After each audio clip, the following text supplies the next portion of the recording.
Bonjour, je suis Saint-Ov Benjo, porte-parole de la direction de la diplomatie nationale d'Israël, ici pour vous fournir des mises à jour quotidiennes et des nouvelles en français. Depuis le début de la guerre, le nombre de morts dans les rangs de l'armée israélienne s'élève à 564 soldats et soldats.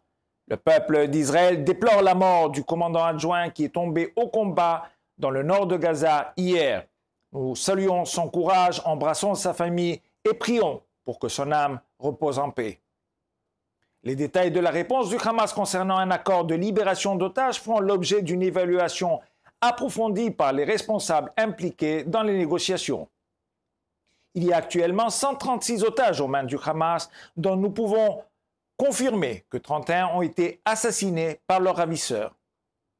Nous faisons tout pour libérer les 136 otages cruellement retenus en captivité par le Hamas.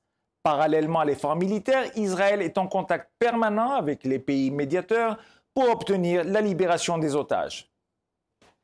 Israël ne pourra pas mettre fin à la guerre tant que le Hamas ne sera pas démantelé et que Gaza cesse de représenter une menace pour la sécurité d'Israël. Les opérations se poursuivent à toute puissance dans la région de Khan Younes. Nous utilisons des méthodes novatrices en surface et sous terre dans les tunnels. À l'ouest de Khan Younes, des raids ciblés ont été menés par des soldats qui ont détruit des infrastructures du Hamas et éliminé de nombreux terroristes dans des combats corps à corps. En poursuivant leurs recherches dans une maison proche à celle où s'est déroulée une des batailles, les troupes ont trouvé une mitraillette cachée dans une chambre à coucher et une veste de l'ONU, de l'aide humanitaire et des conserves dans la chambre à côté. Une fois de plus, l'aide envoyée aux civils de Gaza se retrouve entre de mauvaises mains. Plus de 60% de l'aide humanitaire arrive entre les mains du Hamas. Israël ne peut pas permettre que ces ressources finissent continuellement en possession de terroristes qui les utilisent à leurs propres fins néfastes.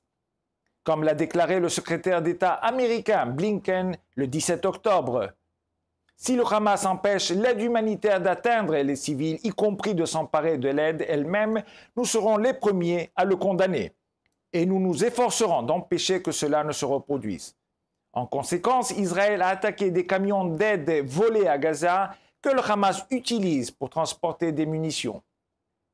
Outre le détournement de l'aide humanitaire, le Hamas utilise également les fonds iraniens pour soutenir ses activités terroristes.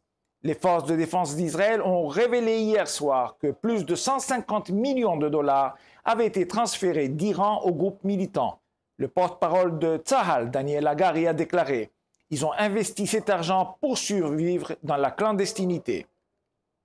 Le Hamas fait partie d'un réseau de groupes terroristes plus vaste qui doit être détruit un par un. Sur un plan positif, le président argentin Javier Milei est en visite en Israël. Lors de sa rencontre avec le président israélien Yitzhak Herzog, il a déclaré que son pays transférera l'ambassade argentine à Jérusalem. La France a organisé une cérémonie nationale cet après-midi en commémoration des 41 victimes du massacre. Les effets du 7 octobre se font sentir partout. Nombreux sont ceux qui manifestent leur solidarité avec les victimes du massacre alors que nous luttons pour éliminer la menace et démanteler la terreur. Nous nous réjouissons de poursuivre nos relations avec la France et l'Argentine ainsi qu'avec tous ceux qui luttent contre le terrorisme. Comme toujours, nous sommes à votre disposition 24 heures sur 24 pour répondre à vos questions aux coordonnées indiquées à l'écran. Merci de votre attention.